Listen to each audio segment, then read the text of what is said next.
there's up to 10,000 battery manufacturers in China. The cost of large-scale lithium batteries in terms of market pricing, it's dropped by more than half of the price of what it was 2 years ago. I don't think any developer is doing standalone PV anymore. How can we be more self-sufficient? And it's got to the point now where the technology is there and the price competitiveness is there now as well. Just sat down with Daniel from Sunwoda. Now, Daniel is an engineer, and you know we love engineers on this show, but he also did an MBA, and it was really interesting for him to discuss that connection between what he learned in an MBA, and he was quite surprised about what he learned, and the connection with being an engineer. Now, Sunwoda is a huge battery company. They actually make their own cells, and it's quite surprising where their batteries actually go. We're talking iPhones and a whole lot more. We concentrated effectively on the large-scale solutions that they offer and the impact in general on BESSs in the particular renewable energy sector and, of course, the grid. Now, before we get stuck into it, don't forget to like, comment and subscribe to our channel. Now, sit back, strap yourselves in and get ready to learn some very interesting stuff about BESSs.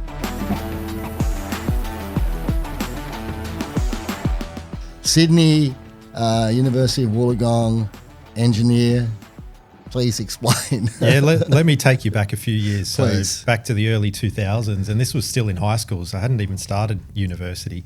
And as I was saying, I sort of gravitated to those mathematics and science, physics sort of subjects rather than the, English, arts, drama.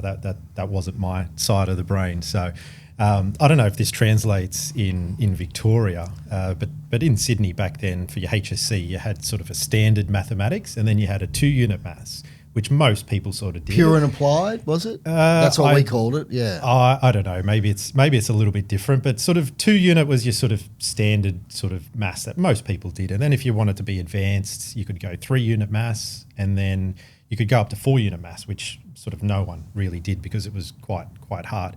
So I sort of said, okay, well, I'm pretty good at maths. I can use a calculator and the rest of it. So I jumped in and started doing the 3-unit in year 11. And I found that sort of a little bit beyond my capability. So year 12, I dropped back just to the standard 2-unit maths. And I found that quite reasonable. So like everyone, 17, you think, okay, well, what do I do at university? I knew I wanted to go to university. And I thought, look, engineering sounds pretty good. I mean, what am I going to be, a scientist or a physicist or something like that? I thought if I'm an engineer, maybe I could do electrical or communications or something like that. I could at least then, design something and, make a go of it for myself. So I chose engineering, actually chose communications engineering, but ended up doing electrical subjects, but that's a different story. And I remember sitting in this lecture hall for mathematics, and it was the first week, and there was hundreds of people in there first week. And I remember the lecturer saying, okay, we're going to just breeze through 3-unit maths, and then we'll go 4-unit maths. That'll be the first 2 weeks, and then we'll take it from there. And I just sat in my chair and I thought, oh no, what have I done? This is going to be a disaster. So it was probably, look, I was probably maybe 6 months, 12 months in, and the mathematics started getting really hard. The physics started getting hard. The computer programming started getting quite hard too. And I really questioned myself. I said, look, you're not cut out for this. You're not an engineer. And this is a conversation I had in my brain. And I got through almost the first 2 years, and it started getting harder again. And I said to myself, look, just drop out. Like this is not for you. And I said, this was a conversation with me in my head. I said, look, stick it out. I said, get your degree, do your 4 years. You're halfway there, get your degree, and then you can choose to do whatever you want after that. So that was kind of my journey through, let's say, school and university, and that was at the University of Wollongong, which was quite a good uni, and I'm glad I did it because having that degree got me so many opportunities, in the job market with companies, etc. And I remember passing with a mark of 55%. You said it. Look, you passed. and I remember being disappointed because I thought, man, I tried 10% 5% too hard. I thought I could have cruised through this a lot easier. But the point was at the end of it that I knew I wasn't cut out to be an engineer with a grade of 55%. I mean, if I design a bridge or a transmission line or a substation or something like that, and it's only half right, we're going to be in a world of pain. It doesn't work. It's not correlated to you passed. I mean, so engineering degrees. My son's doing one, a mechanical engineering degree. Yeah, they're hard. Yeah. They're all hard. They're hard. They're hard now. They're hard back then. So the fact that you passed, I mean, wow. They're not easy. I mean, look, I had a few tricks up my sleeve to get through, but look, that's a story for a different day. When you say tricks up the sleeve, no, let's jump back a little bit. When you were growing up, your background's, well, your man's Croatian. I assume your mum Croatian as well. Greek. So you grew up in a multicultural family, and back then probably more multicultural than it is now. Now it's getting a little bit interesting. The school you went to, was it full of people from different nationalities? Your high school, or was it just your classic Anglo school? Look. Back then, it was a bit of a mix, to be honest. I mean, I graduated high school in 2002, so it wasn't too long ago. I mean, you say that now. I know, 24 years ago. 24 years ago. It is quite a while. Look, it was a mix. I mean, I would say it was more than 50%, Anglo-Saxon. But there were some. A lot of Macedonians. There were Greeks. There were a lot of Lebanese. There was actually a big variety. So we all got along well. That's good. In our area, they actually put together this new high school, which was an old university campus. And basically, what they said is the three major high schools from the area would finish at year 10, and then everyone would go to year 11 and 12 at this new sort of a mega school. So we were actually the first year. So we were the first year 11, and we were the only year in that high school because we were the first. There was no year 12, obviously. Right. And because they combined three of the big high schools in the area, there was over 500 people in our year. So it was actually quite an interesting time. It would have been. Yeah. Wow. Mixed boys and girls? Yeah, it was mixed. Yeah. So that was quite interesting. Did you speak Greek and Croatian at home? Look, a little bit of Croatian, but not a lot. No, it was mostly English at home. Just because my mum was Greek, my dad was Croatian, there was no common language. Yeah, right. I think if there was a common language, it would have been very, very different. But look, we mostly spoke English, which was good, yeah. Now, who's generally, I always ask this question, nature and nurture, in regards to engineers and anyone really. Who was the engineer in your lineage? Like, was your old man technically minded? Was he grandfather, uncle? Because it got to be someone. There's always someone. Maybe on your mum's side. Look, that's a good question, but I get it as well, and typically you would find something like that, but no one was really an engineer in our family on either side. I would probably say my dad was more that side of the brain.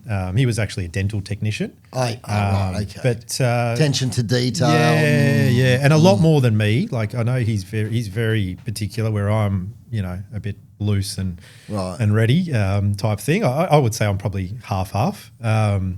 So I would say I probably got it from my old man, but he was very hands-on. Like, he built our house at home. I was only 4 or 5 when he started. So he did everything himself. And his attitude was like, how hard can it be? If someone else can do it, I can watch them and do it. It ain't rocket science. And that's always sort of been my attitude as well. So it was quite an interesting upbringing. See him build our house and then another house as well. And I would say I'm quite handy as well. Like, as I was saying before, like I sit in the office 5 days a week, and you're in meetings, you're on Teams calls. Come weekend, I enjoy getting my hands dirty. I've got all the tools. I enjoy doing my own renovations and fixing things and stuff like that. So are you starting any kind of, you mentioned off camera, you got a little bit of a property in the hills outside of the Gold Coast. Yeah.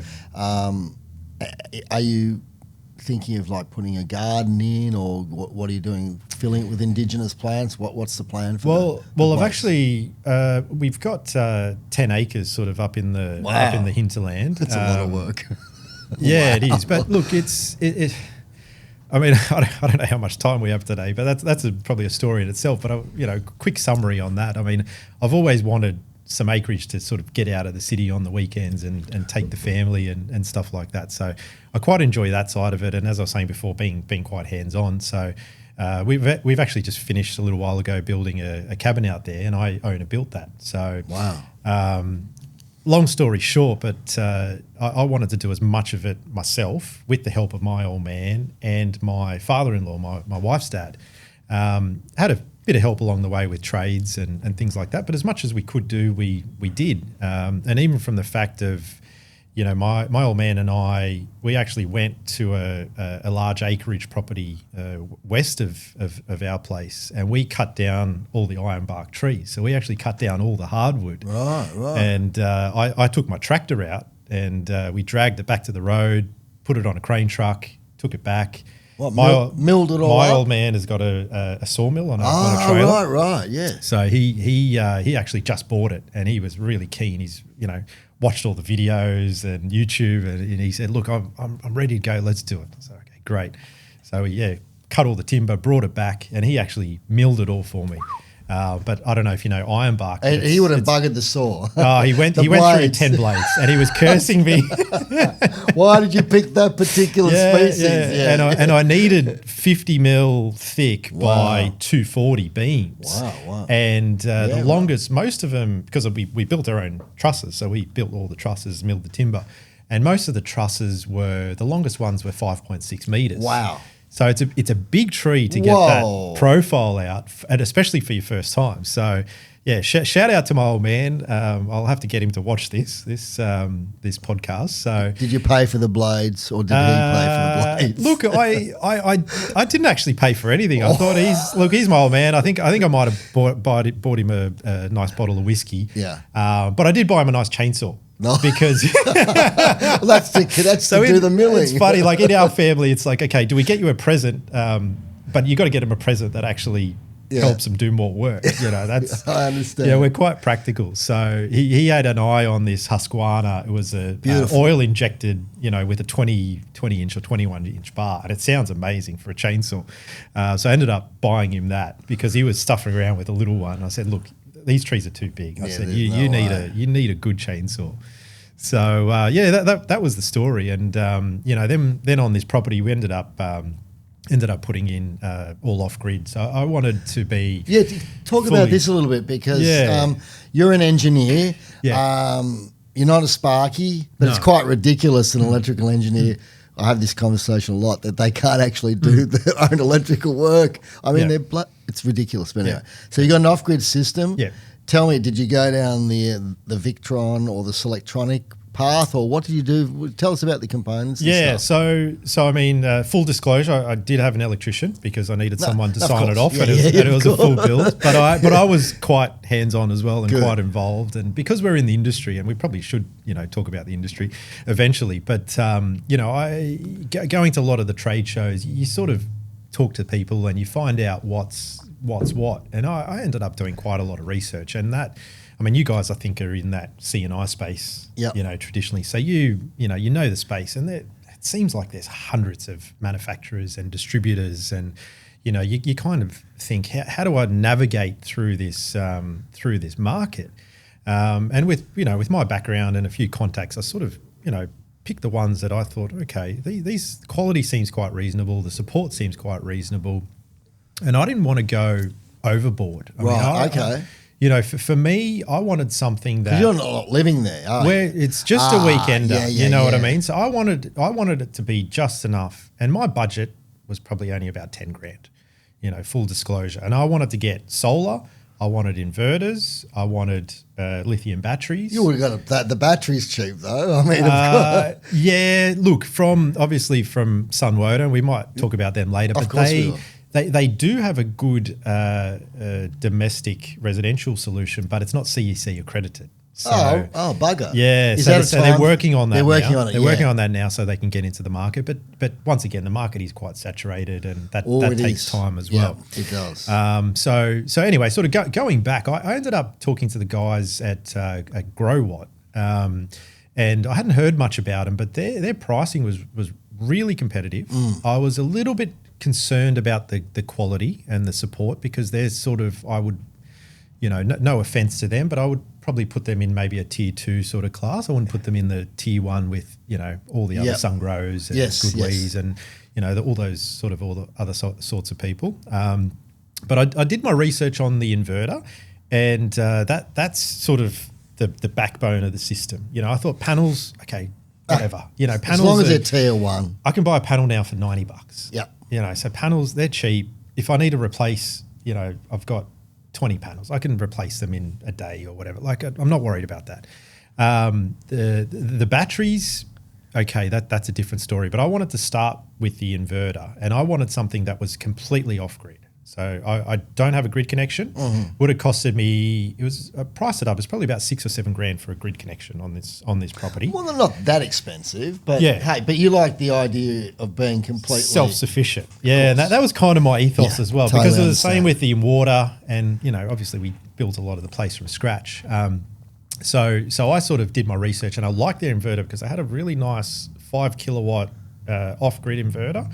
And it had a generator input. Yes, very important. And I thought, okay, that's, and there was a little bit of overload capacity. And I thought, okay, that's quite nice. I mean, I think if I can get this at the right price, which I did, and they were really competitive on price, I thought I'll try it out.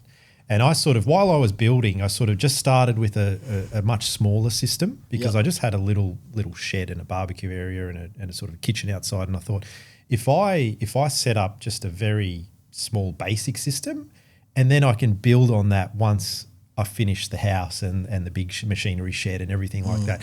And I think that's also where a lot of people go wrong. I think a lot of people think with their sizing, they think, well, I want to size for the worst possible case scenario if we have a week of rain. I think that's where a lot of people go wrong, where they think, they price it all up and they think, okay, I want to turn on the dishwasher as well as the oven, as well as the washing machine, as well as the aircon, and you end up with a 50, 60 grand domestic system.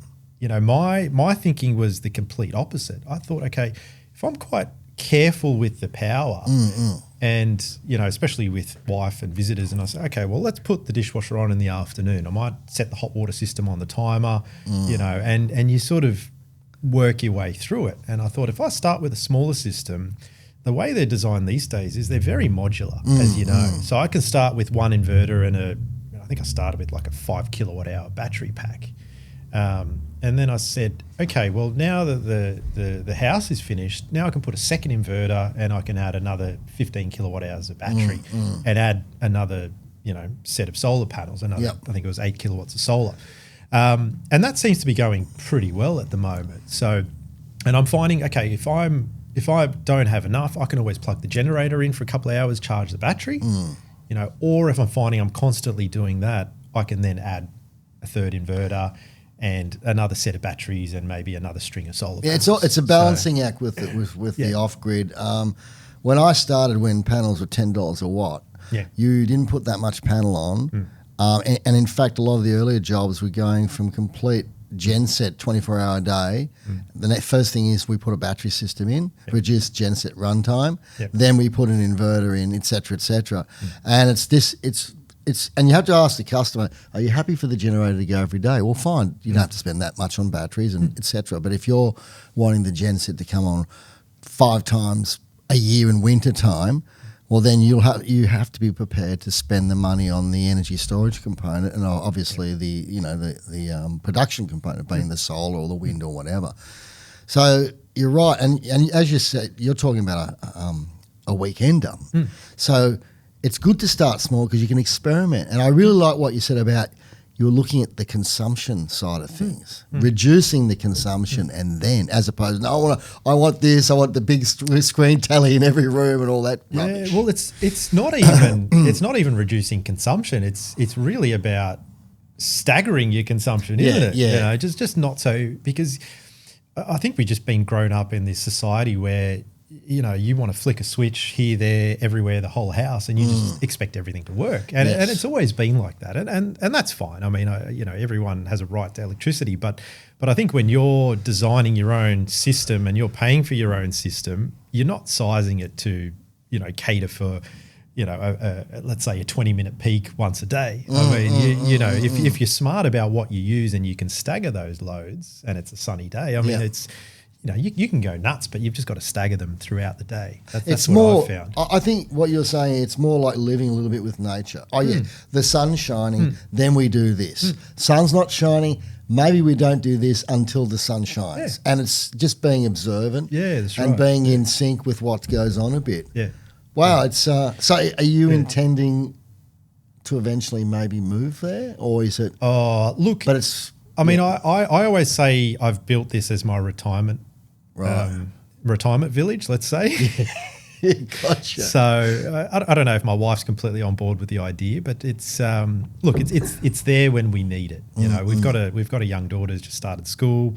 So I think we enjoy being in the city. We enjoy the Gold Coast. We enjoy being near the water.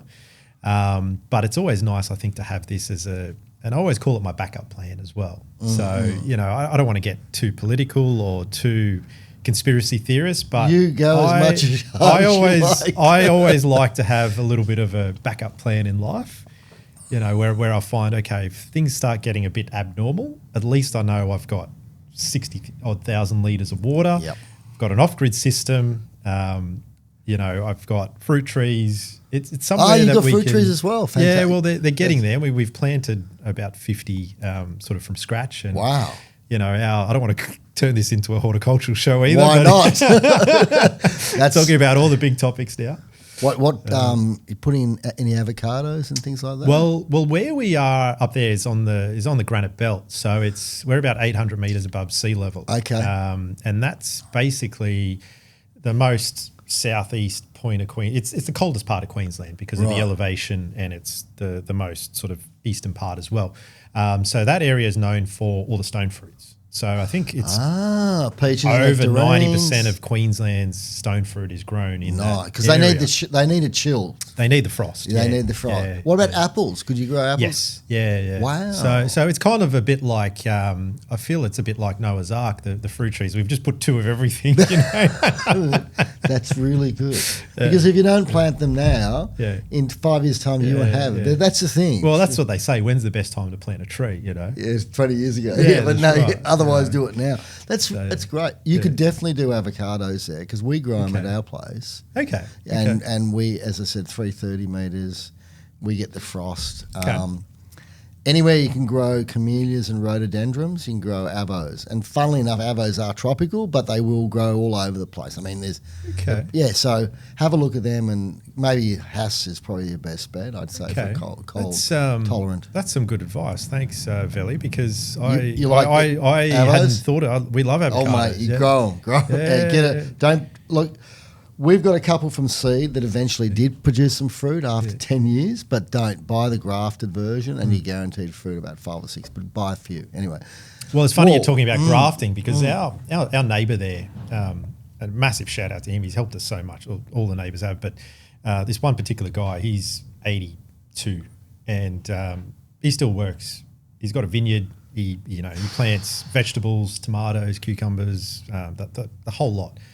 He's got a couple of acres of vines. He grows table grapes, and he just knows everything. He's definitely a wog. He's definitely a wog. He said to me, "Plant this rootstock first." So he gave me the little rootstock, and as I said, I don't want this to be a gardening show, but it was quite interesting because growing up in the city, I've never seen anything like this before. So you plant the rootstock, which is the hardy plant. 2 years later, he comes back with his little pocket knife, and I could see it had been worn because he sharpened it for the last 50 years. Yes. And I took a video because I found it so interesting. And he told me what to do to prep it and water and stuff. And he said, "What do you want?" So I said, "Oh, I want 2 peaches, 2 nectarines, 2 apricots, 2 blah blah." Yep, no worries. He goes into his garden, cuts off the little I don't even know what you call them, sort of little branches or scion. Yeah, from his trees. Yeah. And what variety? He's got all these different varieties. So he cuts them all, brings them over. And I videotaped it all because I was so interested. And he pulls out his little pocket knife that looks like it was, 82 years old. And he starts cutting into the tree, grafting it, taping it up. And I'd never seen anything like that before.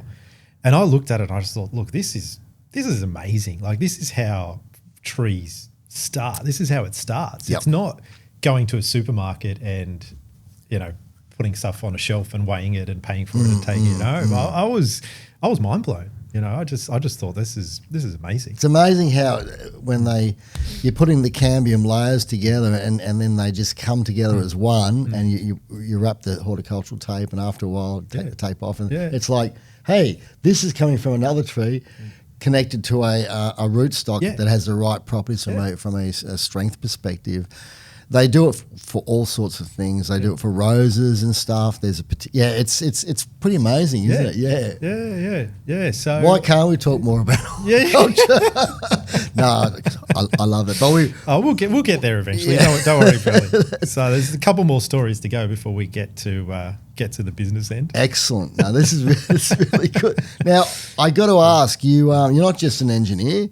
You've actually done a business degree. Can you explain what that degree is and what? The decision to go. Hey, I got one degree. I'm going to get another one. Yeah. Well, it was quite interesting actually. Another interesting story. Good. So I apologise in advance for all my stories. No, more stories. But look, I started my career, and I think probably go back to sort of finishing engineering degree, and I applied for a couple of jobs at that stage. One was in the communications sector, one was in the HV electrical sector, and one was sort of going down more the line of project management. I think it might have been like a junior project engineer or something like that. And then the other one was going down the line of sales and marketing. And I think it was like a technical sales engineer, sort of a junior role. And I applied for both, went to both interviews. And from memory, I think I ended up missing out on the project role, but ended up getting the sort of sales, the technical sales role. And it sort of got me thinking at that time. I thought, okay, well, this is actually quite a good niche. All hope isn't lost just because you've graduated with a 55% mark in engineering. I thought, okay, well, maybe I could use my sort of selling commercial skills, with that background of engineering to make a career out of it. And that was sort of going through my head. This was back in beginning of 2007, when just after I finished uni. So I ended up working for this company. It was called Preform Line Products, and we manufactured line hardware mostly for overhead distribution lines, transmission lines, substations. Right. So I sort of navigated my way through that company, and it really taught me a lot. I mean, like any first sort of job does, professional job does. I mean, you realise that what you've learnt in uni is just theory.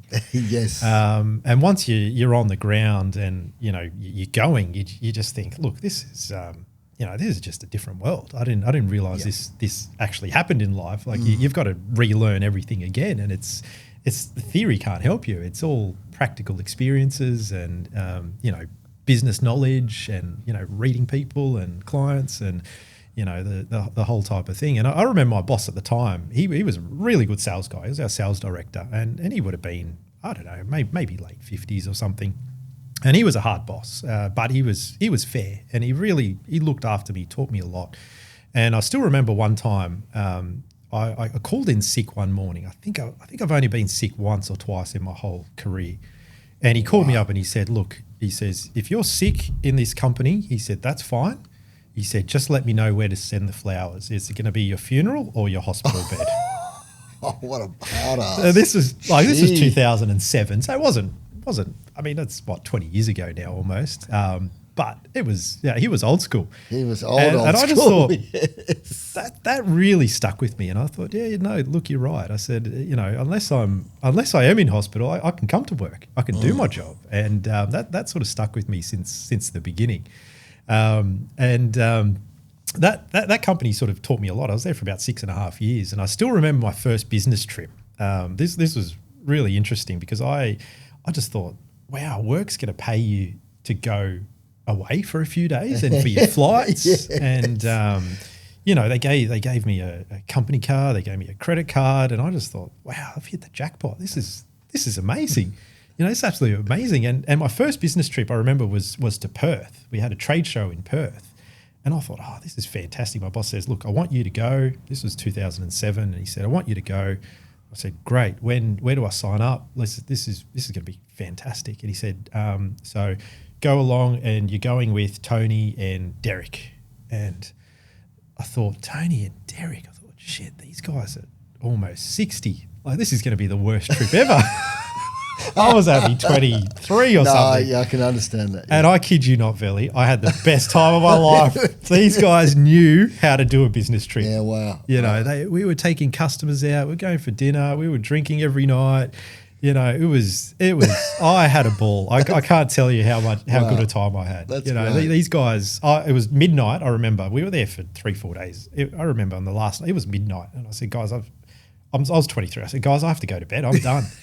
They're like, oh, what do you mean? You know, blah, blah, you're a youngster, and they kept going. You know, so it was a different time back then, and you know, we had a lot of utility customers back then. So I think the professional landscape and the market was very different back then. I don't know how long you've been in the industry. So for me, it's almost 20 years. But you know, back then there was no renewables, there was no grid connections. You know, there was no storage, there was no solar. It just started on a residential and commercial scale in terms of PV. But all the money was in the utility, you know, the electrical utility business. So, you know, you were either working for a utility or you were working for an engineering company doing consulting and engineering for the utility, or you were working for a contractor or an EPC, or doing something like what I was doing. You're working for a manufacturing company, and we had period contracts for, you know, quite a few years supplying product to the utility. And then sort of went through that phase, and I sort of came in at the back end of the HV transmission line. And this is you're still in New South Wales, aren't you? Yeah, still in Sydney. Yeah. And, you know, the industry was sort of building transmission lines at that stage. And then I was a couple of years in, and then it sort of switched from transmission lines, I remember, to substations. So they'd built the transmission line infrastructure. It was all coal-fired power stations, you know, a bit of gas. Yep. I mean, there weren't many generators, you know what I mean? Like Mount Piper, Bayswater, down here you have a few as well. I don't know them that well. Queen Vic Market 2003, that was my first job. Okay. And that was 1,300 panels back then. Okay. But after that, there was no work at all for solar. Yeah. So you're dead right. This is you're talking early days. Yeah. Could you, when the generators started happening, the solar, could you see what was going to happen? Did you have an inkling? Did you go, hey, I can see how this is going to get bigger? Or did you have any sort of prophetic kind of... Look, to be completely transparent with you, I did not even see it coming. Wow. You know, I was sort of, looking, because I'd always been in that utility space. Right. And the funny thing was, I sort of moved to another company, and then I took a year off and helped a mate of mine in the construction industry start up a building company. And so I sort of had a year off the industry, and then I came back in beginning of 2017. So this was sort of, Ooh, you know. Wow. And I started working for another product company making electrical products for utilities again. And, you know, I was with an EPC before that, and then sort of came back to the manufacturing side. And I was sort of thinking, okay, what's going on with the grid now? Are they building substations? Are they back to transmission lines? Are they upgrading distribution lines? I was thinking, what's going on? I started talking to some contacts. And the guys I was talking to were saying, mate, look, the next big thing is solar. And I thought, solar? What, like on people's roofs or, you know, commercial buildings, warehouses? Yeah. No, solar farms. And I said, what? What are you talking about, solar farms? So it took me a couple of months to get my head around it. This was at the beginning of 2017. So, you know, it was sort of just starting with the developers back then. Yes, you're right. And I had to get my head around it because people started talking about grid connections and GPS and, you know, all this other stuff I'd never heard of because it was just coal-fired power stations back then connected to the grid with some gas and, you know, diesel and things like that. But it was mostly coal. And I'd never seen a grid connection in my working career. And then all of a sudden, you know, your clients were dealing with AEMO and the DNSPs for a grid connection and, for me, I just thought the landscape has really switched. And this is the first time I sort of thought renewables is coming to Australia in a really big way. I mean, obviously we'd seen it overseas in certain countries, but I reckon from memory the switch sort of clicked for me early 2017. So let's jump back a little bit. You when did you actually start studying for this business degree? Sorry. No. My fault, because I think we meandered down another road. But so I'm just trying to get that timeline. Engineering, and then I'm gonna be. I'm good at sales. I'm good at technical. Yep. I can read people. Project management, this kind of stuff. Yes. Yeah. Gotcha. Sorry. Back to that story till I sidetracked everyone. No, you didn't. So that was back in my first company, and if I had to guess, it must have been somewhere around 2011 or 2012. Right. So I'd be working sort of as a technical engineer, and then looking after our substation business, sort of a market manager, and dealing with customers. I had a bit of experience, and I thought, look, if I'm going to go down this sort of more commercial sales marketing path, I need some what would you call it, sort of professional training and experience. So I spoke to my boss at the time, and I did a bit of research, and I said, look, I'd like to do an MBA part time. And I remember him saying to me, "That's great." He goes, "Go for it. We'll sponsor you." He said, "We'll sponsor you," and it was quite expensive. I think back then it was probably the better part of 50K over 2 years. I'd say it'd be more expensive than that. And now. They paid the whole lot. Well, another funny story, but yeah, they did. Wow. They did pay the whole lot on the condition that I would stay 3 years after. But it was only 3 years, so I'd spend. So this must have been 2011. So I'd spend 2 years doing the degree. They'd pay for everything, and then I'd have to give, let's say, 3 years of service after that. So it would have been a 5-year commitment. And I said, okay, that sounds great. I said, I'm young and no family, no wife, no kids. I said, what else am I going to do? And, I hate giving advice, but, if anyone asks me for advice, I always say, do your study, get everything over and done with before you have a family and kids, because trying to do it now and having a family would just be impossible. And I did this MBA at UTS in Sydney, and the cohort we had was just amazing. I thought at that stage, I mean, I was, late 20s. I thought, look, I've got this business thing figured out. I know what there is to know. What are these guys going to teach me? The first day of the first subject, I just thought, wow, I don't know anything. Yeah. And I always say to people as well, if you do an MBA, I feel like it really gives you an unfair advantage in life. In a good way. Really? Yeah. It's really, really helped me. And we were talking about the cost and the commitment of the time and everything. But I think it's well worth it. It sort of just gives you that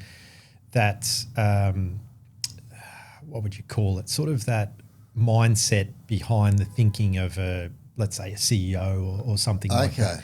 And it wasn't just, textbooks regurgitation like university was in terms of a bachelor degree. This was real business people coming in to give you lectures and real life examples. They had run successful companies, or they've built successful companies from scratch. I remember one of our marketing subjects, the lecturer was a ex-VP from Pepsi. You know what I mean? And he just told us so many real life examples, and you think, wow, that's incredible. And it sort of really gives you that perspective of, how to build a business, how to run a business, what are the key drivers of a business. And even things like when you're going for a new job interview or whatever, you know what, maybe not questions to ask, but you know what the drivers are of that business. You know what they need. You know things like the return on investment and, what you can offer the business. So that really helped me in my career. In terms of, I guess the 2 years, yes, it was hard. I got through it. Thankful I didn't have a wife and kids at that time. And the issue for me was being completely transparent. As soon as I finished it, I just thought, the role I'm in now, I was 6 months. I was literally 6 months after. I just thought, I'm bored. Oh boy. So it was a blessing and a curse at the same time. So for 2 years you had to Yeah.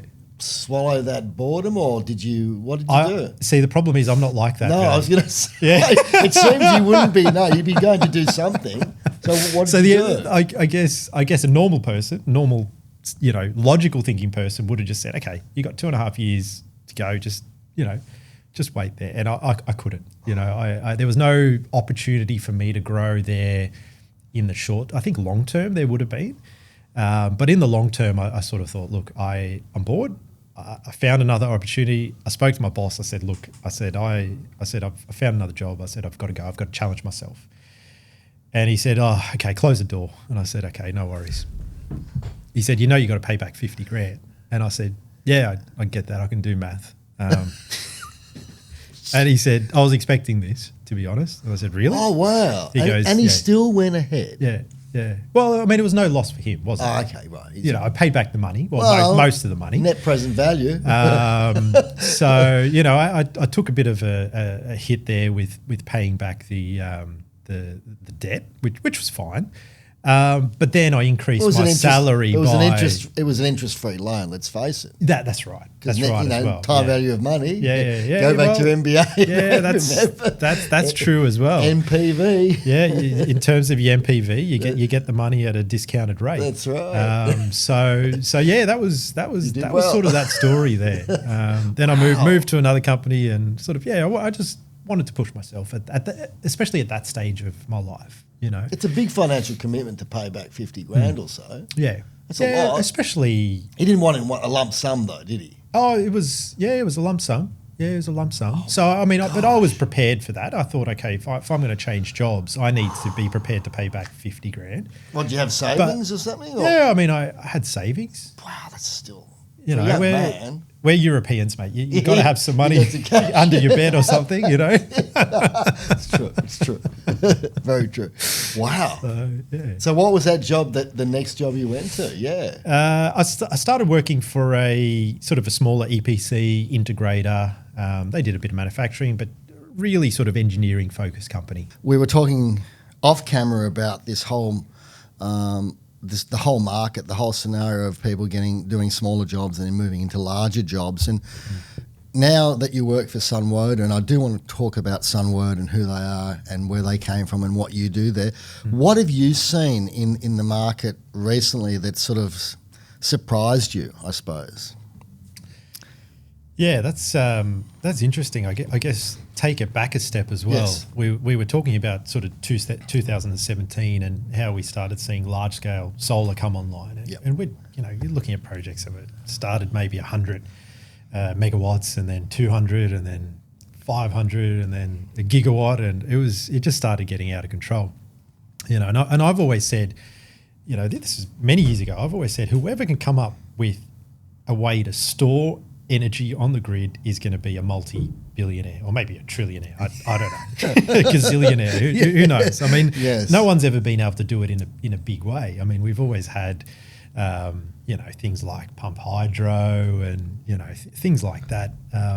But in a practical sort of big way that you can plug into the NEM, it's never really happened until a couple of years ago, and sort of, I guess, transitioning now into Sunwoda.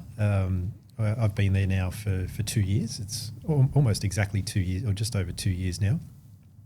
They're a Chinese battery manufacturer. I think China's probably the only country now that manufactures lithium storage batteries. Seems to be, absolutely. There might be a few other little niche markets, but I don't know if they're able to be competitive. And working Sunwoda now for 2 years, I work as the business development manager for the Australian market, and I see a lot. And as you said, what surprised me lately is the fact that we've gone from generation to sort of over generation, and now all the developers are switching to storage. I mean, and I saw this coming. Well, not that I saw it coming. I mean, I was just talking to people. I try and take credit for some of these things. But well done.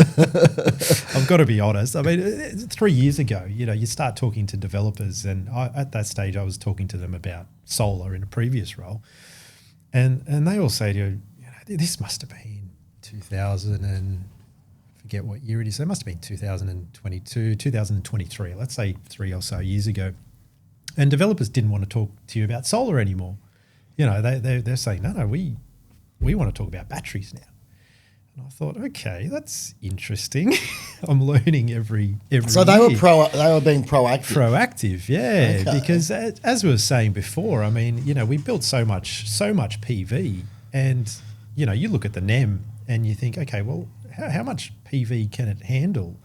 I mean, if you're purely just looking at generation, okay, yeah, we can handle hundreds of gigawatts, but you need to look at the profile of the generation during the day, and you need to look at where we're using the load, which is, okay, big businesses, companies, warehouses, production, it's during the day, but, households are morning and evening, and we're not generating PV in the morning or the evening. Yeah. So, looking at the load profile, there was this mix sort of match. And as we were saying, sort of developers saw that coming, quite a few years ago. And, they started saying, okay, well, we'll put on batteries, and that came with the reduction of the price of, lithium, the price of lithium iron phosphate batteries, and in terms of the upscale of the manufacturing, and, pricing came down to a point where the return investment makes sense for a developer to put a battery on a vacant block of land and connect it to the grid. So we're talking about a in battery simple now terms. by itself, no solar. Yeah. And that's to address, as we talked Yeah. off camera, the FCAS or the arbitrage market. Yeah. Probably the arbitrage more now. Yeah, now than FCAS sort of, I guess the early players sort of got in on that, but now it's probably just mostly arbitrage now, I would say. And, these developers aren't stupid. They're looking at negative pricing, and they probably own a handful of solar farms, a lot of these guys, and, they've got real data. Right. And they're looking at, the middle of the day, and there's looking at the price, especially in Queensland, and they're looking at minus $10, minus $20. I don't know. It's funny how it can go minus. Yeah, It's It's interesting because there's just so much large scale generation. There's so much rooftop. There's so much C&I in the market, and the developers, as we were saying, are saying, okay, well, we'll just purely put on a battery with no generation. So all we're looking at is really predominantly arbitrage. We'll buy that negative power during the day at cheap price, or maybe even get paid to buy that power, and then we'll discharge the power in the evenings when people want to use it, or in the mornings, or either or both. And as you know, I mean, traditionally people have gone, or these developers have gone a PPA where they'll get a power price agreement, but what I'm seeing more and more, especially the smaller developers, is they're happy purely to go a merchant operating plan, as where they'll take the risk and back themselves and say, okay, well, we'll develop this project on the fact that we're just doing the 5-minute spot pricing on the NEM. And we work with and know a lot of guys that have done really well out of that theory. Really, it's not a theory, but that strategy, let's say. They've done a lot better than what they've actually forecasted. And the question is, will it last forever? No, nothing lasts forever. Yes. We're going through different stages in the market. I mean, we were talking about, coal, gas-fired, through to transmission, distribution, to large-scale solar. Now we're sort of at this phase of the market where we're in the storage boom. That's where we are now. Will that last forever? I definitely not. I mean, as more storage goes into the grid, and that's what the grid needs for a renewable energy grid future, we need more storage right now.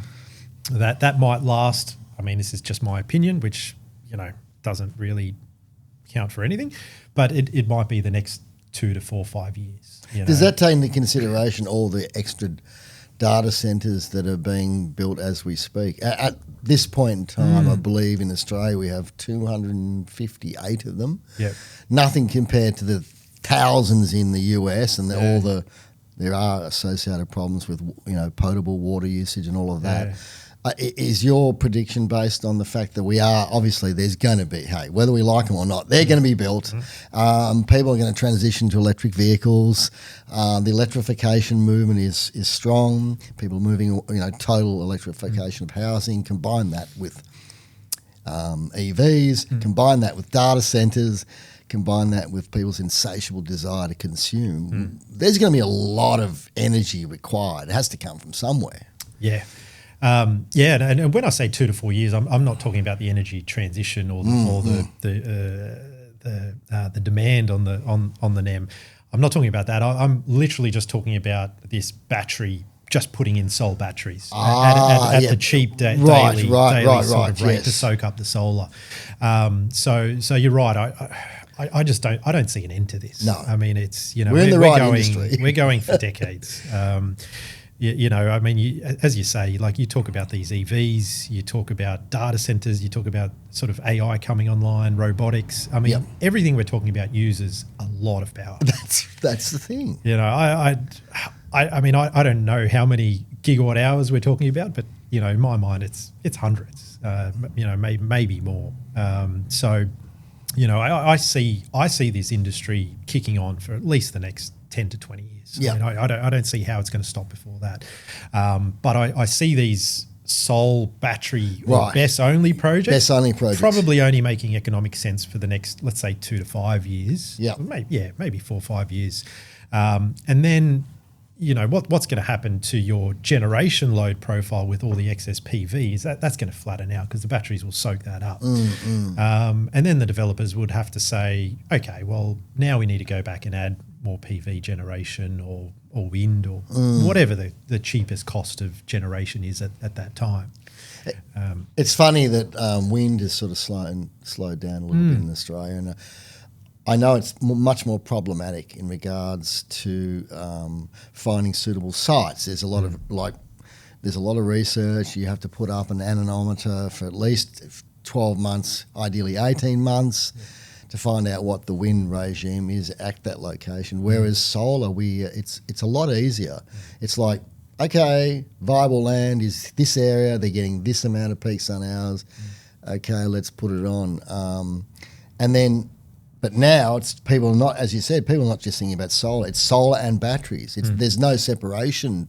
No. One comes with the other basically now, doesn't it? Yeah. And like from Sunwoda's perspective, what market do they traditionally operate in, and are they looking at other markets? And just give us, I haven't even asked, give us a rundown. No, that's okay. The products. We were talking off air, and I rarely like to talk about work, so this is perfect for me. You kind of have to probe me to actually talk about I'm going to probe. Look, it's an interesting question because Sunwoda is very vertically integrated in terms of the company and the structure. So you look at, and by all means, I'm no expert. I've just sort of picked up things and spoken to people in my career. But I've been back to China now 4 or 5 times over the last 2 years. So I've been to our factories. I've sort of glanced at the BYD factory as well, and Cattle's near us as well. Oh wow, because they're all in the one area. Yeah. They're all in very similar areas. Yeah, right. You talk to sort of the people in the know, and they sort of say there's up to 10,000 battery manufacturers in China. Wow. So I don't know if that's true. That could just be your one-man bands putting together something for some electronics or something like that. But it wouldn't surprise me. It would not surprise me if there was 10,000. But then you got to break it up, and you got to say, okay, well, what do these 10,000 battery manufacturers actually do? How big are they? What's their capabilities? What's their R&D? What's their track record? How long have they been in operation? So they're all the things you need to sort of digest and work out. If you look at Sunwoda, I mean, we're in the league with CATL, BYD, those sorts of big companies where we manufacture our own cells. Yeah, wow. So that's a big thing. Yeah, it is a big thing. I mean, it gives us a lot of control over cost and quality and R&D and everything like that. So I've been to the factory where, I've seen all the vats where they actually mix all the the raw materials Yeah, together, wow. and then they roll out the sheets of lithium iron phosphate, and then they wrap it around the battery cell and actually make the cell. And the technology's changing. I mean, the new cells are sort of stacked, and there's a whole heap of other things as well. But really good to see the process. And I guess the point is, we have a lot of control over that whole process. So it's not just buying cells or a battery and then assembling. And then it's not just yeah. an assembly line. I mean, we spend millions of dollars every year on R&D. We've got a full test lab, which, don't quote me on this, but I think it was something like 4,000 or 5,000 square meters, where they do all the type testing, batch testing. So everything's thoroughly QA checked along the way. And I saw all this with my own eyes. I'm not just telling you crap like I usually do. So stop it. I don't believe that for a second. So it was really good to actually physically see it with my own eyes, because with my experience and my background, I can't promote something without believing in it myself. Yeah, I get if someone that. tells me something, okay, I want to go, pull the covers off, have a look, walk around, talk to the people, see the actual quality, the manufacturing, the testing procedures, the end products, longevity, all that type of stuff. So, then I have a lot more confidence to sit down in front of you and say, as a potential, hopefully client, Greenwood, I can say, hey, this is our manufacturing, this is what we do, this is our quality, this is our R&D, this is our service, this is our local support here in Australia.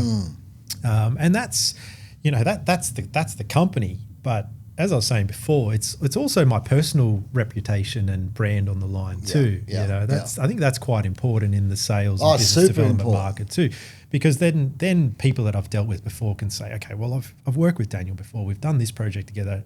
He did everything he said he was going to do. I trust him personally as well. So I think there's that element to it too. But yeah, just going back, I guess, to Sunwoda and the market. The scale that these things are being, these factories and these batteries are being manufactured right now is just incredible to see. I mean, just us as one battery manufacturer out of whatever it is, 10,000. We have something like 14 factories. We have over 80,000 staff worldwide. Our turnover is just over $8 billion USD. I didn't realize how massive the company you guys are. is growing. I mean, every year they're putting on 10,000 staff. Last time I checked, it was 70,000. Now we're over 80,000. Wow. I've been to a lot of the factories. I've seen it all firsthand. In terms of our markets, and that, I guess, going back to your question, but the energy storage market for us is only one sort of segment of our market. Our biggest market is actually consumer batteries. So our biggest client, and they have been for quite a number of years, since 2006, is actually Apple. So we supply. So if you've got an iPhone here on the table, I mean, I don't use Apple. But if you have an iPhone, that's actually a Sunwoda battery in that iPhone. I believe it's a 3 or 4C battery. So that NMC. NMC, yeah, that's right. yeah. So we've been supplying to Apple since 2006. So that's 20 years now. Crikey. Yeah. Didn't know that either. And wow. And in terms of track record, we have not had one safety incident with a consumer battery, let alone a large-scale utility battery. Which is obviously a different chemical composition to lithium iron phosphate. Yeah, but if you think about how many consumer batteries we would have sold, I mean, it'd be... millions and millions and millions. I think it'd be more. I can't even fathom that. Wow. So we supplied to the iPhones, iPads, tablets, notebooks, laptops. Oh, wow. And in terms of 3C consumer batteries, 3C being a high output battery, we are globally number one in terms of battery manufacturing and supply. So we are, in terms of the amount of volume, we are number one in the world. How come I don't? So, either I didn't do good enough research, or look, you guys are very softly about this stuff. Before I started, I never knew either. I mean, if you say to me, well, what are your faults? I'd say we're not big enough with our marketing in Australia to broadcast this. So everyone knows about CATL, everyone knows about BYD, you know, there are a couple of other players in there as well. But, you know, we sort of haven't screamed loud enough to say, hey, this is who we are, this is how big we are, these are our capabilities, this is who we supply to. Like even, I just heard recently, don't quote me on this, but we're also supplying Tesla batteries now as well to, that's another sort of branch for us is electric vehicles. So we supply to a lot of electric vehicle companies. You know, obviously BYD is the biggest one there. They manufacture their own batteries and cells. We don't manufacture cars, so we haven't got the same sort of you know, branding and name that they do. But we supply to Tesla cars. We supply to, I think it's Xiaomi. We supply to you know, Volvo and Citroen, and there's a whole heap of other cars in there that we supply to. So that's another really big business for Sunwoda. You got to sack the marketing department. No, I'm joking. I'm joking. No, it's I'm amazed. I am gobsmacked. I didn't realise how you guys are basically everywhere. Yeah, look, in the Australian market, see this all this business is done from head office. You know, so these global companies, you know, they obviously know the market, they know who's who, they know the manufacturers, you know, they shop around. So we have a big team in headquarters in Shenzhen in China that obviously manage these global big clients. So none of that gets done from Australia. Our focus in Australia is we have a team here of 7 now.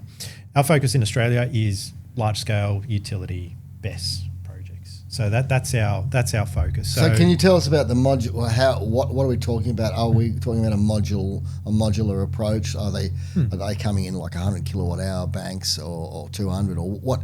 Give us a rundown of what the range of products is there. Yeah. So essentially right now we have a 5 megawatt hour container. That's our main product. Yeah. So we don't. If you're talking kilowatt hours, we have to sort of politely decline. Right. Yeah, we don't focus in that domestic or C&I market, so we don't do any cabinets or anything like that.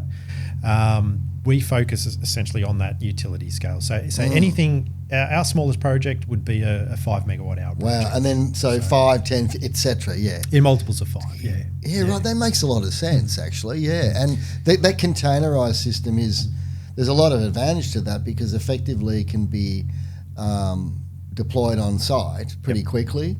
Minimum preparation. It's all in one solution and off you go. And are we talking about can it go into like obviously Australia suffers in some parts of Australia incredibly hot conditions, and we know that batteries like human beings like ideally 23 degrees, and their performance and their ability to charge and discharge is severely impeded by lower and higher temperatures. Can these sort of container systems go into, say, Kununurra in WA on a mining camp and they hit 50 there, or Marble Bar in WA, another place that holds some records? Are they suitable for that kind of environment as well? Or? Yeah, look, it's a really good question, and all these things we get asked by the developers, you know, almost every week. I mean, the latest request was for a site sort of just west of Moree. New South Wales, northern New South Wales, and it gets, you know, ridiculously hot up there. And the request was 47 degrees. So, you know, our sort of guys said, well, look, it's a fair bit above what we would typically like to certify. So there was a little bit of to and fro and some double checking of, you know, performances and standards and things like that. I think we ended up getting to, I think it might have been about 40, don't quote me on this, but it might have been 44, 45 degrees, something like that. And then there was sort of a lot of derating and containment after that. Of course. So, I mean, they all derate. I mean, that's the thing. It's more like in some situations, what I was trying to imply, there's certain situation where you go, no, the batteries are not going there at all because basically they derate till having no available capacity. But that doesn't sound like the case. No. I mean, there's not an environment where you'd say you can't put batteries in. Right. No, okay. Because you'd be looking, like, you're not looking at that every day. You might be looking at that. Well, this is the thing, isn't it? Half a dozen times a year. So for those situations, worst case scenario would be you would just shut off the battery. You know, in terms of no charge, no discharge for that time where it's above X amount of degrees, so it might be 44 or 45 degrees, you'd say, okay, well, you can't charge. If it drops, the temperature will drop a little bit lower, then you could say, okay, well, maybe you can charge at 50% capacity and discharge 50% capacity. So the answer is never no. It's sort of just working with the clients on those difficult cases just to come up with a customized solution. And that all gets programmed into our BMS, which is our battery management system. And obviously, when we're talking about battery temperature, ambient plays a role, but it's actually the thermal mass of the battery. It's the internal temperature of the battery that plays a role. When you're talking about huge thermal mass, the thermal mass effect, not one day 46 ain't going to heat up those batteries. It'll be like 2 bloody weeks at 46 that may heat them up so their core temperature is at a point where they go, now I've got to start derating. And that's something that I think people have to understand. It's... we're talking about these very dense products. They're not like a straw bale, lots of insulation. They are thermally dense. They take a while to heat up and a while to cool down as well. Not that we really have too much of a cold problem in Australia compared to, say, overseas. That's right, depends on the climate, but like to put it into perspective, I mean, this 5 megawatt hour battery container is a 20-foot container, standard size, and it weighs 41 tonnes. Poor truck. Poor truck. So wow. Once you put that into perspective, you're right. It is very energy dense, and the industry is moving so fast from let's say a technology and manufacturing and R&D point of view, where our standard 20-foot container 2 years ago that we were manufacturing and delivering was only 2.7 megawatt hours.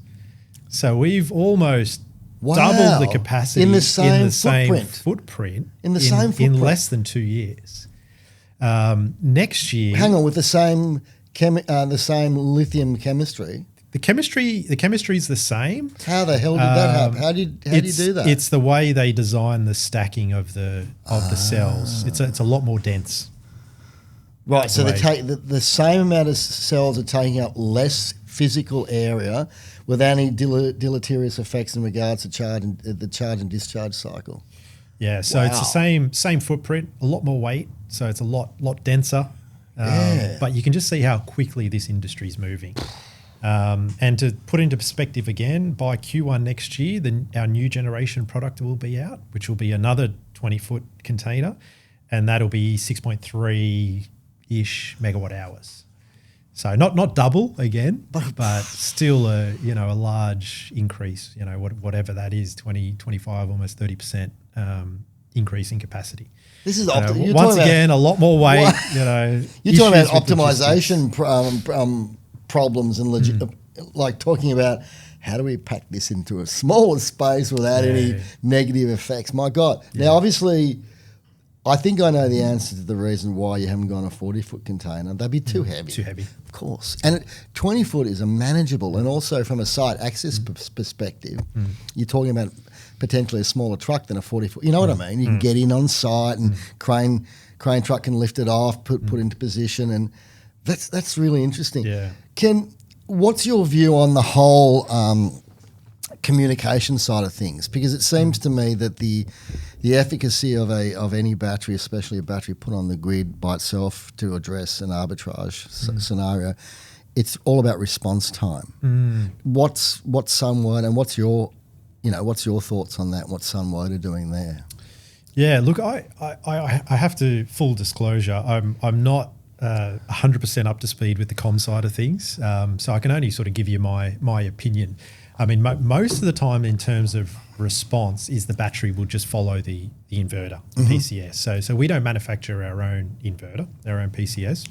So we would rely on the speed and the response time of the inverter, which might be, an SMA or a EPC Power or a Power Electronics or Inverter or one of those sort of inverters, and they would go through their grid connection studies, their GPS, provide all their models, and that would fall under their response time. The battery is, I wouldn't say instantaneous, but it would follow what the inverter wants to push out to the grid. So for us, it's not as critical as what the response time of the inverter is. Gotcha. Okay. And you obviously have a list of acceptable inverters that go with your product. Is that when you put these lists together? Is this a collaboration kind of thing? Like you You obviously, I'm sorry, that's a stupid question. Of course, it's a collaboration, yeah, and obviously you'd be selecting decent, well-known inverter brands who play in that particular market. And I know SMA, they sort of lost a bit of market share with the domestic stuff because Fronius took over, and then now it's weird, but they still play in the big with the big boys, don't they? They do. I think large scale is sort of their bread and butter at the moment in Australia. So we work very closely with SMA, very closely with Power Electronics, Inga Team, EPC Power, now Hitachi. Right. So they actually bought out. Look, don't quote me on the history, but they bought out a sort of a Spanish inverter brand, I think through the acquisition with ABB. Right. Oh. So ABB sort of had I think the product was EKS, and they sort of bought that out. Their local team is here actually in Melbourne, so they've actually got a really good product. But for us, it is quite a very vigorous test to integrate our battery with any inverter manufacturer. Yes. And that works both ways. Of course it does. So either we'll send some battery racks or packs, whatever it is, to their factory, or they can send their inverter to our factory, and we'll you try to break theirs, and they try to break that's yours. Right, and just make sure things are compatible. So as you know, in Australia, it's with utility scale, it's not like domestic market. No. I mean, these inverters have to be compatible with the grid connection parameters for AEMO, of course, or if it's a sub 5 project with the DNSP. So they have to have models that are compatible with the Australian network. So that's why the options in Australia really for utility scale are really not that many. I was going to say they wouldn't be. There might be half a dozen. There's more entering the market, and we're seeing that now. And I think a lot of Chinese brands will eventually come in in the near future. But right now, I think that market is sort of really almost dominated by the European brands, sort of Spanish and German with SMA. So. What about like mining operations where the existing grid connection is not cutting it, and they're going, hang on, we're going to put in our own solar farm, we're going to whack in some battery storage, and we want big batteries. Have you been approached to do any of those kind of projects? That to me seems quite a logical market. Definitely. We definitely have been approached. We're pretty close now on signing a few of those deals over there.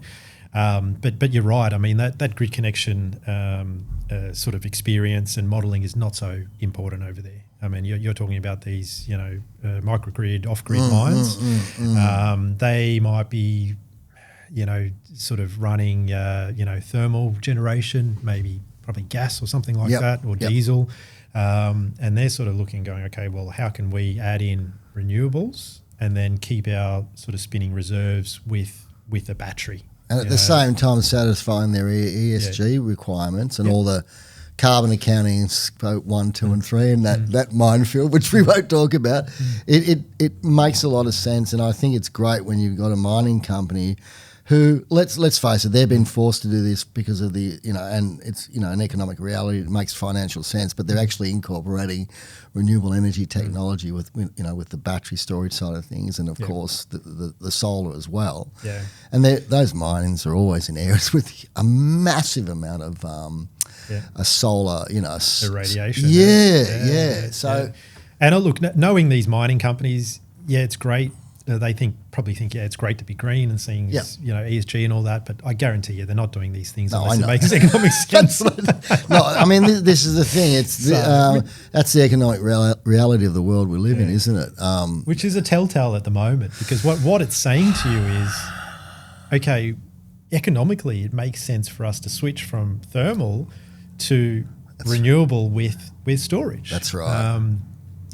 Even since I started 2 years ago, the cost of large-scale lithium batteries in terms of market pricing has less than halved. So it's dropped by more than half of price of what it was 2 years ago. So basically, developers looking at that going, okay, well, now is the time for us to put battery in on existing PV, existing wind.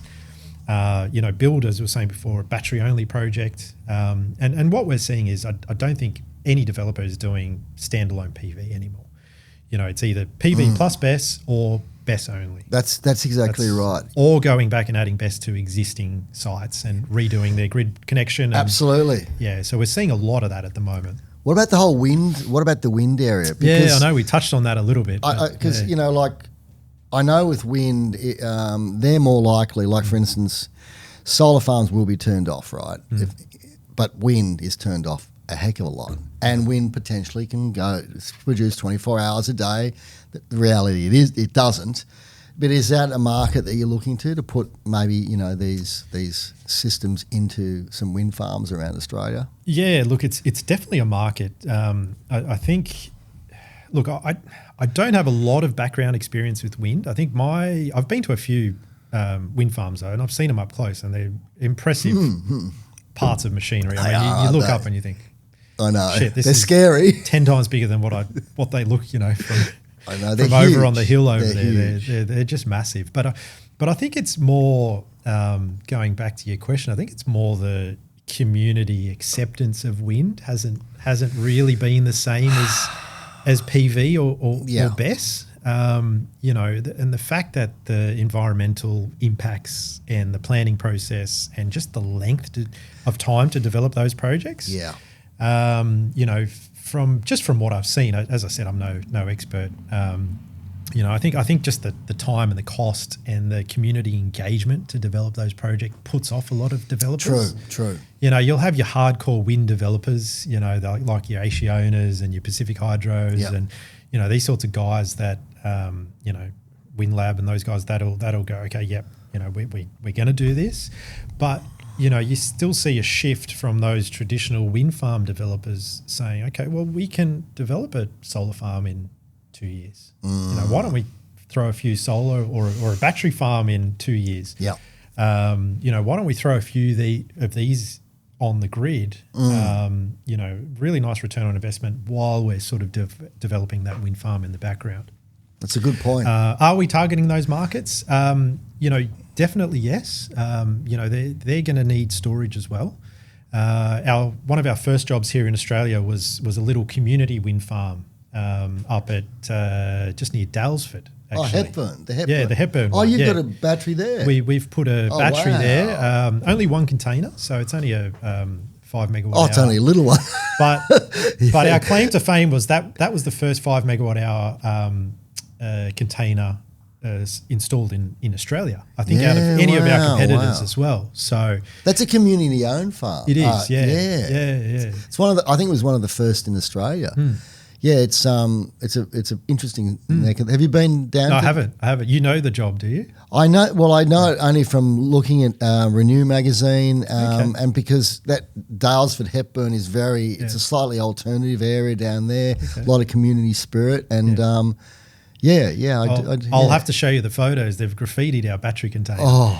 No, but like purposefully. In a nice way. They sent us photos. It actually looks really good. Send them through. I'd love to have a look. A big shout out to those guys, that community Hepburn Wind Farm, because they actually got a proper artist out there, and they did a nice mural on the battery container, and they've sort of blended it into the environment and made a real sort of artistic statement out of it. And it was really good to see. I think they're in the process now. We're just talking to them about adding further storage on that site. Wow. So I think it must be doing quite well. Now, I wanted to ask something about the whole chemistry, the whole lithium chemistry. It seems like 99.9999% of these CNI, these utility-sized batteries, even the domestic batteries, we're not talking about these, are lithium iron phosphate. Now, is that, I know it's because there's a safety component, but is it also a cost component? Like if you can get a more energy dense battery using the other lithium dope with various other, manganese and all the cobalt, etc. But is it just a safety thing, or is there a price component? Because I'm really surprised that everyone's gone lithium iron phosphate, considering that Tesla's early batteries were not lithium iron phosphate in their cars, and they're a moving thing, not a stationary battery. But everyone, even their battery farms. I think the first one wasn't LFP. It was LMC or something like that. Right. And I'm pretty sure one of those caught on fire. Well, it did. It did. So I think. What do you reckon? I think one of the biggest things is safety. But having said that, you carry around an LMC in your pocket every day. The other big thing would have to be cost. I mean, these are stationary batteries. They don't have to be mega dense. Well, that's the thing, isn't it? In terms of footprint and stuff. Yeah, I know. Yeah, of course, they're on bigger sites. So the main driver. You look at you guys are developing your own sub 5 megawatt battery sites now. So it'd be good to know what your drivers are. But if I had to guess, it's probably going to be cost. It's going to be reliability. Yeah. It's going to be safety. Yeah. And then it's going to be cost of maintenance and serviceability over time. Yeah, and probably in that order, I'd say. Yeah. Yeah, it's obviously there's all these selection criteria for any decision-making process, whether in engineering or business. What about, okay, I'll posit a scenario, if posit's the correct word, bugger it, I'm going to use it anyway. What about a scenario where you've got these high-rise buildings, they've got a big basement area, and there's potential to put these into, from an arbitrage perspective, to service the electrical loads of the apartment dwellers, whatever. They can't put solar on the roof because it's a bloody, it's a 10, 15 story. I could see one of these 20-foot containers in these apartment buildings. What do you reckon? Potentially. The only sort of issue I see there is logistics. Getting a 41-ton container into a basement of a building might be difficult. I mean, for something like...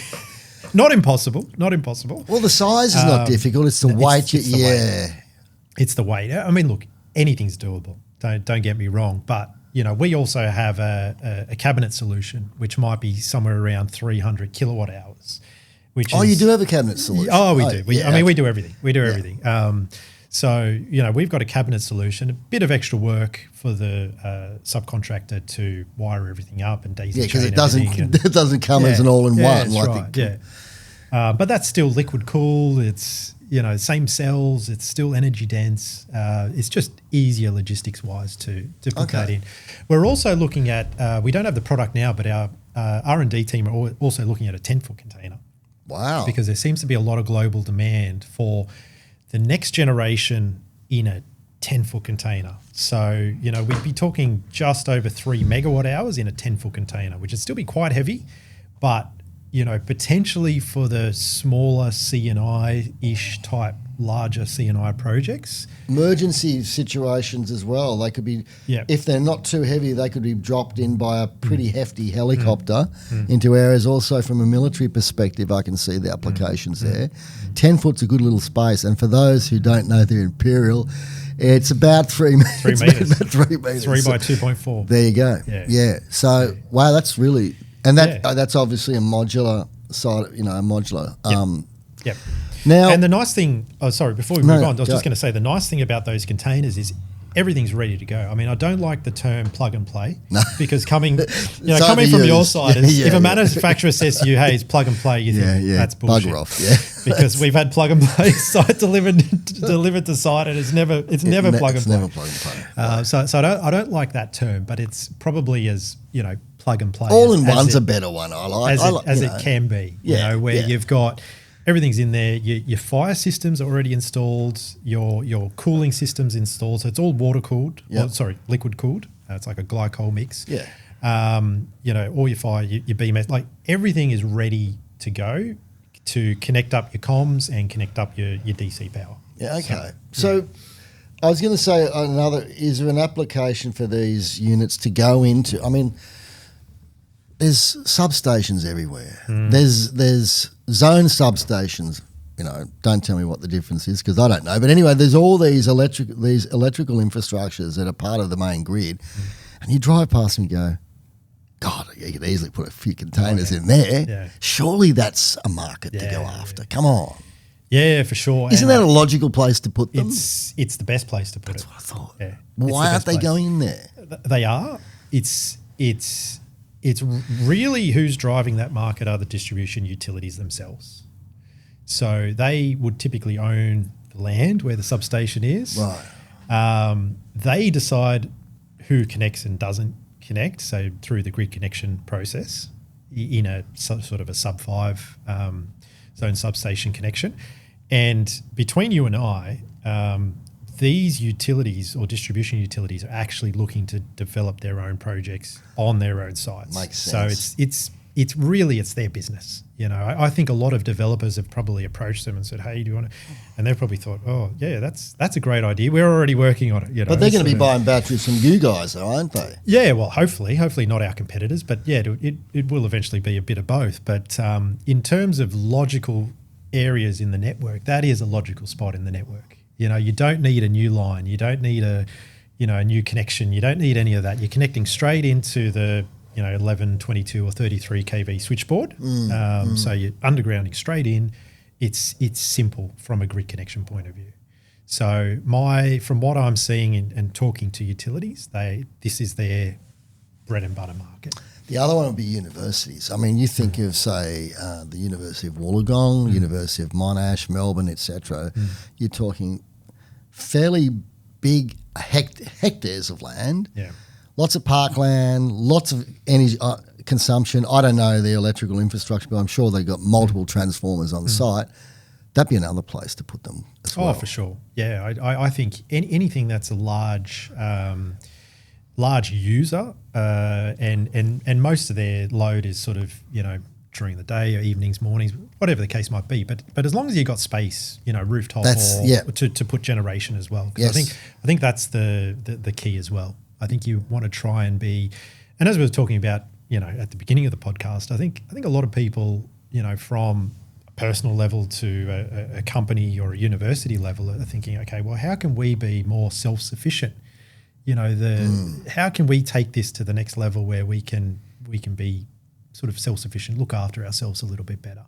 And it's got to the point now where the technology is there and the price competitiveness is there now as well. So it seems to be, yeah. Yeah, I mean, there's nothing stopping you or I from going off-grid on your normal residential block, as long as you've got enough space on your roof. I understand not everyone can do it. But in terms of your payback, I mean, you're pretty close to being off-grid, and your payback might be 4 or 5 years. And prices are only going to keep coming down and technology is only going to improve. So where are we going to be in another 5 or 10 years' time? I mean, it's amazing. I often compare the increase in efficiency of solar panels. Like when I started, they were like the good ones, 14, 15%. They haven't really gone up that much, let's face it, right? Yeah. But batteries, the price of batteries per kilowatt hour, megawatt hour delivered based on whatever, a C discharge rate, it's just ridiculous how low it's gone. Yeah. It seems that they've got there's a lot more you can do with batteries to make them more efficient and cheaper. Economies of scale, this, that, and the other, technology. Whereas solar panels is like, no, you can really, it's weird, isn't it, like that?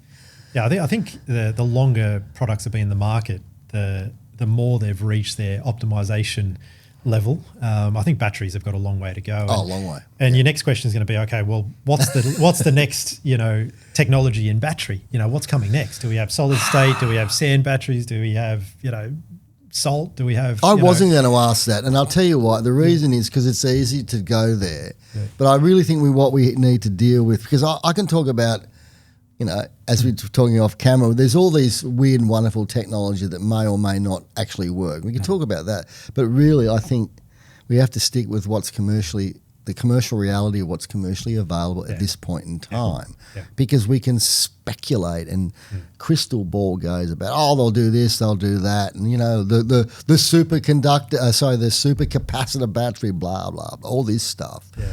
Stick with tried and true. Safe, that actually works, and improve those products first, and then after a while, I think I wasn't going to ask that. But look, it is a good question, and the only thing I can say on new technologies is our R&D team. We spend millions of dollars every year on R&D. Sunwoda does, and they will not tell me anything. because they know I'll just blurt it out on the show.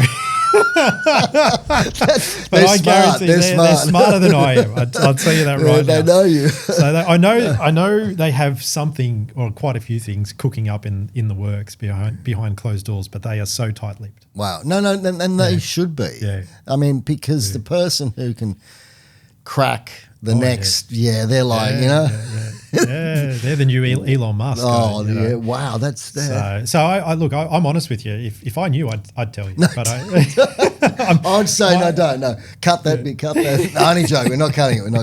No, it's I appreciate my personal that. trait is, in terms of like business development and sales style, is I'm too honest. That's my problem. Sometimes it helps me. Yeah. Sometimes it's my detriment. I can't lie to a customer. But so you're not compromising your ideals, and you're still managing to function as a working human being in the role that you're getting paid to do. So you must be doing something right. You've been there. Well, look, if I've lost a tender or a project because I've told the truth, I can sleep at night. Yeah. Right. Yeah. You know what I mean? And I find I probably am overly too honest, but that's just the style I operate. I did want to ask you, you're working for an absolutely huge company, right? And the team, and you're working with your team in Australia. How does it feel that when this big company and you're sort of got your own team in Australia? How does that feel? Like, that's a strange question, but how does it feel? Like, yeah, look, it's difficult to answer. The team we have here is small, so it almost feels like we're a small business in Australia. That's what I thought. Yeah. There's 7 of us here, so we have a guy down here in Melbourne, Xavier, who I think you Xavier Wang. Yeah, good work. I'm up on the Gold Coast, and we have another 4 or 5 guys in Sydney. So the team is actually spread sort of all over the place. We don't have an office set up yet, so everyone's working from home at the moment. And we're still working on our local Australian trading company. So, we still have a long way to go to, let's say, combine that team together and make a real impact in the Australian market. But look, we're getting there step by step. Having the support, though, of a large company back in China is terrific, because the amount of resources we have at call is just unbelievable in terms of logistics, project management, engineering, R&D. Even the service guys will fly out on the projects we deliver to actually commission and troubleshoot and whatever the case might be. So the support is really good. I think the next step for us, Sunwoda, is really to set up a Sunwoda Australia entity, get ourselves a local office, and then preferably in Queensland. Preferably Gold Coast. But look, I don't mind. I don't mind travelling to Sydney or Melbourne, and then really I'd like to start doing some developments of our own as well, either on our own or supporting companies like yourself, in collaboration. Sort of a bit of a co-development type situation, where we can really start making a big impact moving forward in the industry. Is that what other companies do, like with the collab look, side it of things? It is common. We have a separate business arm. It doesn't fall under our specific Sunwoda company, but there's another Sunwoda company that just focuses on developments. So most of their focus has been domestic market in China, because obviously they know that market. But what they have said to us is, hey, we're quite focused on the Australian market. We think it's a good, safe place to invest, and we'd like to explore opportunities. So I know that's not going to happen overnight, but long term, I think we don't just want to be a manufacturer and a supplier in this industry. We actually want to co-own projects or co-invest in the long-term future of that renewable energy transition as well. You mentioned there's a few big manufacturers, and you're one of the biggest. We're in that situation, and you're all dealing with a similar product, being lithium iron phosphate. How do you actually push out or make your potential customers aware? How do you actually push out your point of differences, and how do you make that known? Like, what is for you point of difference. It's and look, to be completely honest with you, it's difficult. I bet it is. It is. I mean, I can sit here and go, oh, look, we've got this, technology and that technology, and we do this and we do that. It is. If I'm going to be completely honest, it is difficult in this market. It's almost the same as solar panel manufacturers, 5-10 years ago, where it's like, okay, well, my panel has an extra 0.25% efficiency, or we'll give you a 3 cent discount on price or whatever it is like that. I mean, look, battery market's not at that stage yet. But look, I always like to go back to, I guess, things like track record, reliability, and safety. Sunwoda was established in 1997 in China, so it's not a pop-up battery boom sort of company. Like a lot of nearly 30 years old. The competitors are. So we're approaching 30 years next year. So the company's been around for a long time. We supply to the big global brands, and we have done. Not for the last year or two, we have done for over 20 years now. Yeah, wow. In terms of Apple and Tesla and a lot of these big companies, even big companies like Huawei and those sorts of companies too, confidentially. So say no more. So I think in terms of track record and reliability, that's really important. We manufacture our own cells, not many companies do that. Yeah, that's a big one. That sort of keeps the reliability, safety, and price point down. And I think in terms of that safety and reliability side, we have not had, touch wood, had any safety incidents in the last 29 years. That's amazing. To me, it is amazing. That is amazing. And I had to ask the question because I remember our vice president was telling me this, and I thought, maybe it's a communication barrier, and I had to ask the question 3 times. I said, so you supply millions and millions and millions of consumer batteries. You cannot tell me that one battery has caught on fire or exploded, and they said no. They said we're not the first or the most aggressive in any market. We are quite conservative in terms of new markets and new products and things like that. But we like to make sure that things are tried, tested, and proven before we introduce it into the market, because all it takes is one issue, one fire, one explosion, and that's your reputation gone. Yeah. So for me, that's really important. And then I think the next thing is, as I was saying before, sort of having that relationship, being honest and open with your customers, and having a good local team for support as well. And it's not just to get the sale or get the project over the line. It's having that support network for warranties, for performance issues, for anything. Because I say to everyone that I deal with, I said, we're going to have issues, and they, what do you mean? Well, we're going to have issues. If you're going to do a project, you're going to have issues. Of course you are. Then the next question is, well, what are they going to be? I don't know. I don't know. If you knew, no one knows. If you knew, they wouldn't be issues because they'd already been sorted. That's right. I'm telling you, there's going to be issues. I'm not going to lie to you. Yeah. There's going to be issues. I don't know what they are. I don't know when they're going to be. I don't know how they're going to happen. I don't know when. It's usually at the most inconvenient times. But, we have to make sure that we have a support network there to solve the issues and solve the problems. And that's been my biggest, takeaway in this industry. I remember back in the day, I won't say what company, I won't say what product, I won't say what solar farm it was, but we had some issues. I tell you what, I still remember the client calling me and going, mate, you got to come out and have a look. And it was, I'm talking hundreds of megawatt hour project.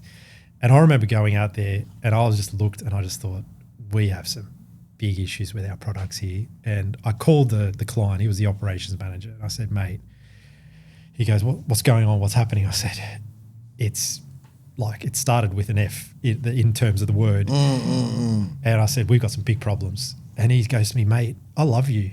And I said, what? I said, did you just hear what I just said? He said, I love you guys. I said, hello? Were you in the same conversation? Yeah, wow. Is there an echo on the phone? What's happening? He goes, mate, I love you guys. You just tell me straight. You tell me you have an issue and I know you're going to fix it. Yeah, that's great. And you're not trying to dodge it or say it's not your fault. Or he says, mate, you've owned up to me. You've called me. You've told me it's an issue and you fixed it. And we did. We went and fixed it. It was big job to fix, but we got it done, and it's really saved our reputation back then. But I think it's really important to be upfront and honest and support your clients in, you know, good times and bad times. That's really good advice, because I think the worth of a company is not when everything's hunky-dory, everything roses. It's when the shit hits the fan. Yeah. Oh, you could keep that bit in. What's the response? Yeah, it's like a marriage, isn't it?